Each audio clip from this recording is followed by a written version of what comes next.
เรื่องสำคัญวันนี้ที่เกี่ยวข้องกับการเมืองนะฮะในเว็บไซต์ราชกิจจานุเบกษาครับได้เผยแพร่ประกาศพระราชกฤษฎีกาให้มีการเลือกตั้งสมาชิกวุฒิสภาพุทธศักราช 2567 แล้วนะครับโดยสาระสำคัญก็คือกำหนดให้พระราชกฤษฎีกานี้ใช้บังคับตั้งแต่วันประกาศในราชกิจจานุเบกษาเป็นต้นไปก็คือวันนี้นะครับให้มีการเลือกสมาชิกวุฒิสภาและให้ประธานคณะกรรมการการเลือกตั้งรักษาการตามพระราชกฤษฎีกานี้แน่นอนเหตุผลก็คือวาระของวุฒิสภาหรือว่าสวเนี่ยนะครับชุดปัจจุบันสิ้นสุดลงไปละเมื่อวานนี้10 พฤษภาคม 67นะฮะก็เลยจะต้องมีการเลือกตั้งสวชุดใหม่เข้ามาทำหน้าที่แทนนะครับในขณะเดียวกันนะฮะสำนักงานคณะกรรมการการเลือกตั้งหรือว่ากกต.วันนี้เองเนี่ยนะครับก็ได้แจ้งว่าขณะนี้สำนักทะเบียนอำเภอรวมถึงสำนักงานเขตทุกเขต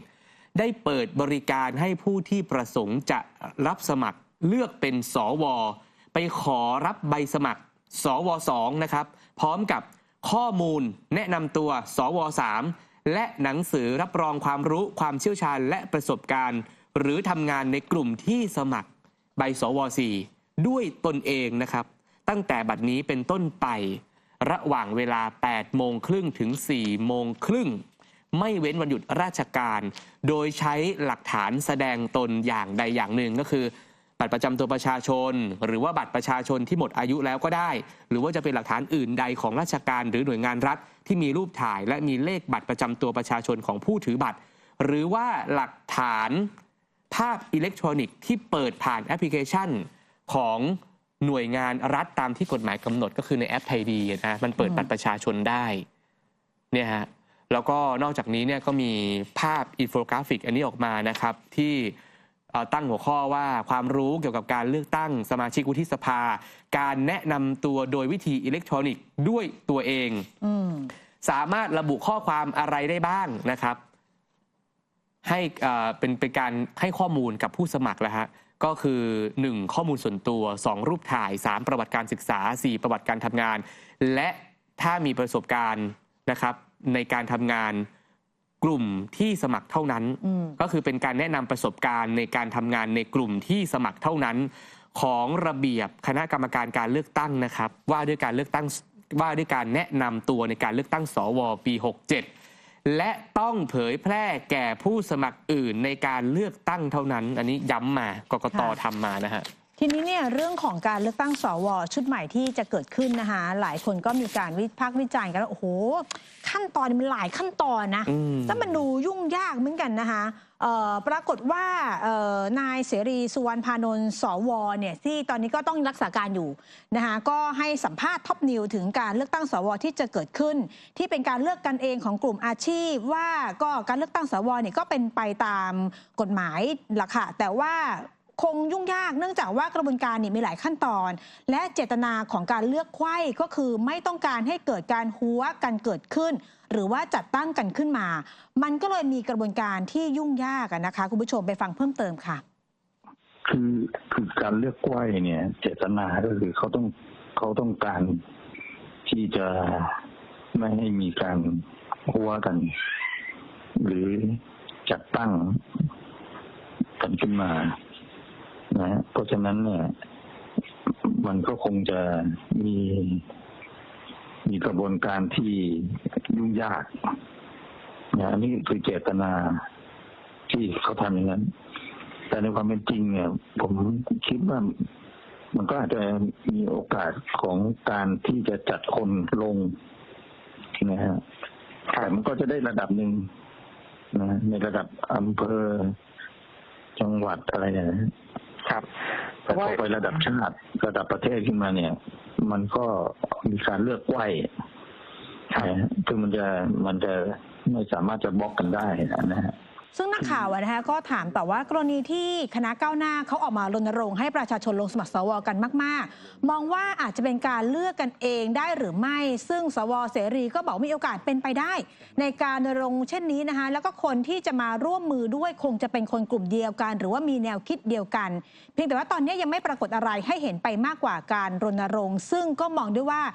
วิธีการรณรงค์มันจะไม่ค่อยเป็นธรรมสักเท่าไหร่ถือได้ว่ามีเจตนาตั้งแต่แรกเพราะเป็นการระดมคนให้คนกลุ่มเดียวกันซึ่งมันอาจจะไม่สุจริตและก็ไม่เที่ยงธรรมค่ะมันก็มีโอกาสเป็นไปได้นะฮะในการรณรงค์กันแบบนี้ก็คือรณรงค์ว่าไปแล้วว่าคนที่จะร่วมมือด้วยเนี่ยก็คงจะเป็นคนกลุ่มเดียวกันหรือมีแนวคิดเดียวกันนะฮะเพียงแต่ว่าตอนนี้มันก็ยังไม่ได้ปรากฏอะไรให้เห็นไปมากกว่าการรณรงค์แต่มันจะมีโอกาสเกิดขึ้นหลังจากที่ได้มีการสมัครแล้วนะผมคิดว่าไอ้วิธีการแบบนี้มันมีโอกาสที่จะส่งสัญญาณกันได้หรือทำสัญลักษณ์กันได้นะดังนั้นเนี่ยวิธีการที่รณรงค์มันก็จะไม่เป็นธรรมครับนะแล้วก็ถือได้ว่าตั้งเจตนาตั้งแต่แรกถ้าต้องการที่จะระดมคนให้เป็นคนกลุ่มเดียวกันนะมันก็ไม่สุจริตและไม่เที่ยงธรรมนะครับส่วนเรื่องการตรวจสอบป้องกันจะทำอย่างไรได้บ้างนะคะอันนี้ก็อยู่ที่ความรับผิดชอบของกกต.นะคะขณะที่มีคำถามว่ามีบางกลุ่มระบุว่าการเลือกสวเนี่ยอาจจะไม่เป็นประชาธิปไตยเพราะว่าประชาชนไม่ได้มีส่วนร่วมนะคะซึ่งท่านก็บอกว่ามีแต่บุคคลที่อ้างวาทกรรมพร้อมตั้งคำถามกลับไปว่าไม่เป็นประชาธิปไตยคืออะไรส่วนการเลือกตัวแทนบุคคลที่เข้าไปทำหน้าที่ต่างๆนะคะก็ขึ้นอยู่กับกติกาหรือรัฐธรรมนูญที่บัญญัติไว้และให้สิทธิบุคคลที่เข้ามาดำรงตำแหน่งซึ่งต้องทำตามกฎหมายที่กำหนดและไม่ริดรอนสิทธิเสรีภาพของคนอื่นนี่คือประชาธิปไตยค่ะก็มีแต่พวกที่สร้างวาทกรรมนะคือไม่เป็นประชาธิปไตยคืออะไรถ้าบอกว่าประชาธิปไตยคือการเลือกตั้งเนี่ยนะฮะมันใช่ทั้งหมดหรือเปล่านะผมเชื่อว่าไอ้ประชาธิปไตยคือความมีเสรีภาพการมีอิสระในการที่จะตัดสินใจหรือทำอะไร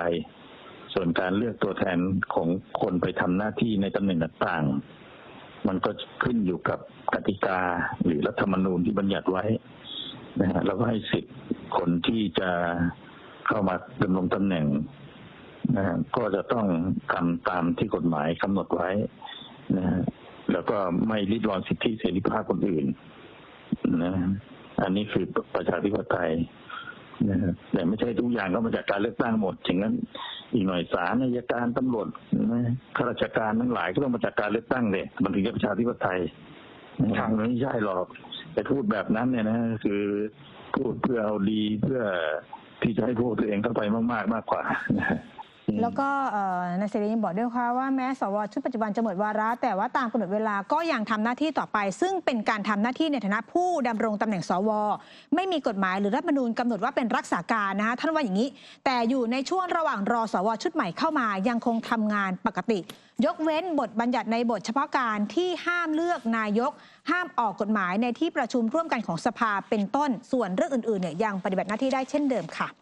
มาร่วมสนับสนุนท็อปนิวส์นำเสนอความจริงได้แล้ววันนี้เพียงกดปุ่ม Super Thanks แล้วเลือกจำนวนเงินตามที่ต้องการได้เลยครับขอบคุณครับ